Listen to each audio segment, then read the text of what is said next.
botanical garden in Islamic country.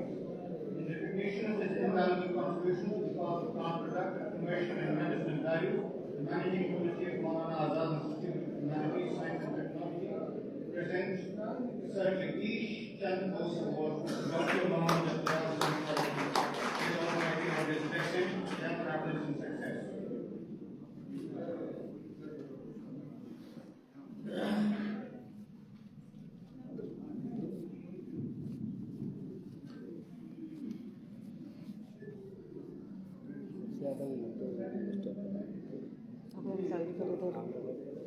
Ma'am जरा आप side हो जाएं। मैम आप उधर हो जाएं।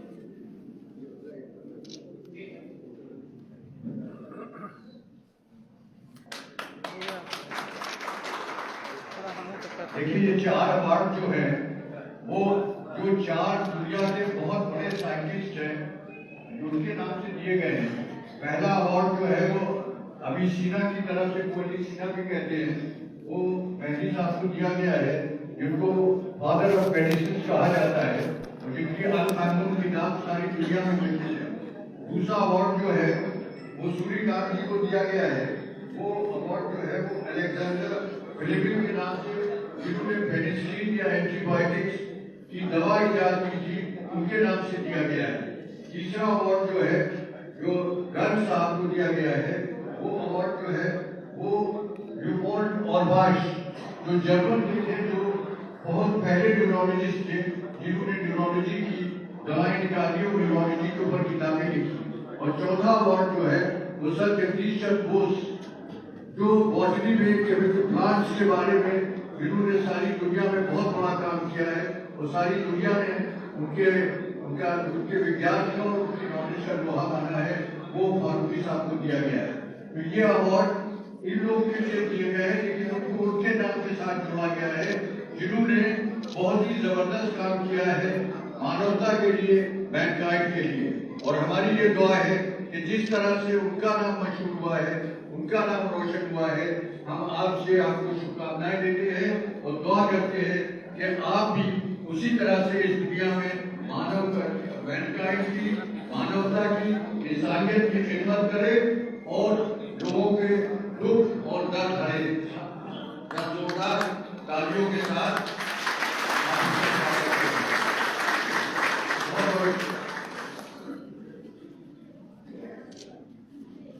अब इसके बाद मैं ये दरखास्त करूंगा कि मेहदी साहब की एक 2 शब्द कहते हैं हम लोगों को आशीर्वाद तो ज्यादा बेहतर होगा, और उसके बाद सूर्यकांत जी को प्रोफेसर खैर साहब लिए, ताकि आप इनकी आवाज उसमें अभी तक तो आपने इनको देखा है, आवाज को देखिए तो शहर इलाही की हर साल है दीपक थोड़ा सा रपक क्या है, आवाज को देखो।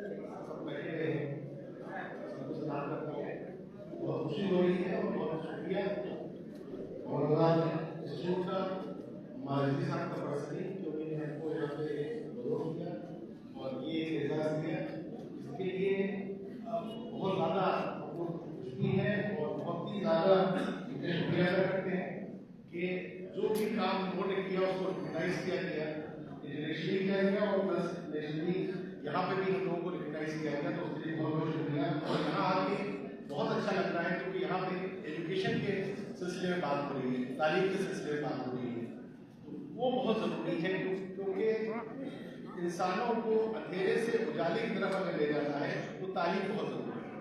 और इसलिए जो भी काम दिखाए जा रहे हैं, चाहे वो जो यहाँ पे यूनिवर्सिटी फायर करने की बात हो, चाहे कॉलेज हो, यहाँ पे चाहे कॉलेज खोलने की बात हो, ये सारी चीज़ें जो है वो हमें तरक्की की तरफ, आगे बढ़ाने की तरफ ले जाने का काम करती है।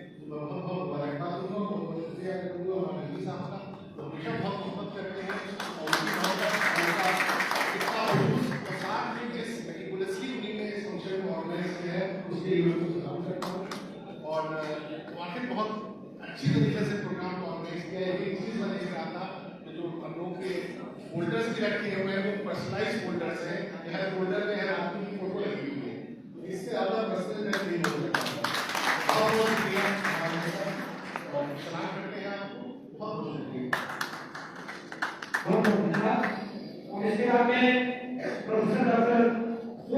पार्टी के साथ रहे, दुआएं और अपने विचारों से अपने आशीर्वाद हम सबको।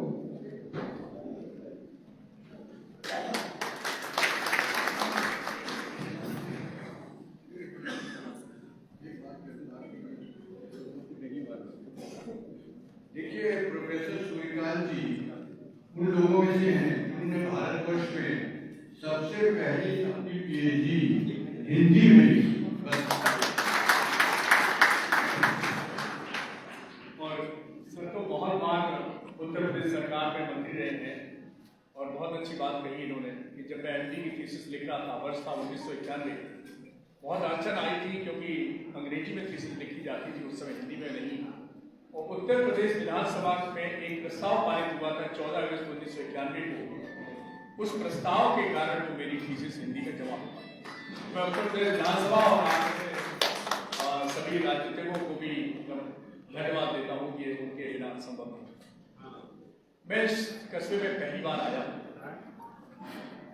और आते समय मुझे लगा कि ये जमीन बहुत उपजाऊ है, लहराते खेत थे, कहीं गन्ना आ रहा था, कहीं दूसरी फसलें लगी, लेकिन उतनी उपजाऊ है ये तो मुझे अब पता चला कि जिस जमीन ने डॉक्टर अम्मार रेड्डी जैसे रत्न को पैदा किया है, इससे ज्यादा उपजाऊ फसल मैंने आज तक तो देखी नहीं।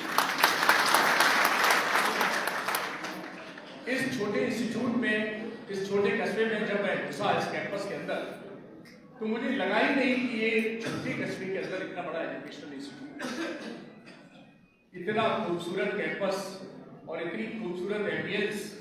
और मौलाना आजाद जो भारत के पहले शिक्षा मंत्री रहे, उनकी आदमकद मूर्ति वो सामने नहीं देखी, बड़ी अदालत तिरछे देख रहे, पता नहीं किसका सर आई आप सीधे देखने में तो कुछ नहीं होता, लेकिन अगर कोई तिरछी नजर से देखता है तो उसकी अदा अलग ही हो जाती है। तो ऐसे खूबसूरत संस्थान में और ऐसे आप जैसे खूबसूरत और संजीदा लोगों के बीच में आकर सम्मान पाकर मैं बहुत ही अभिभूत हूँ। और वो भी एक से एक सितारे इस मंच पर हैं, ऐसा मंच सजाना भी तो कोई ना कोई तो चुंबक तो होगी हमारे सामने, तो हर सितारा किधर चला आता है, हर इंसान किधर चला आता है। तो मैं बहुत बहुत धन्यवाद देता हूँ इस संस्था को, हमारे वी साहब को और आप सबको। और अभी उन्होंने कहा कि 3,500 लोगों को यहाँ मिला हुआ है, नौकरी मिली हुई है इन संस्थानों से।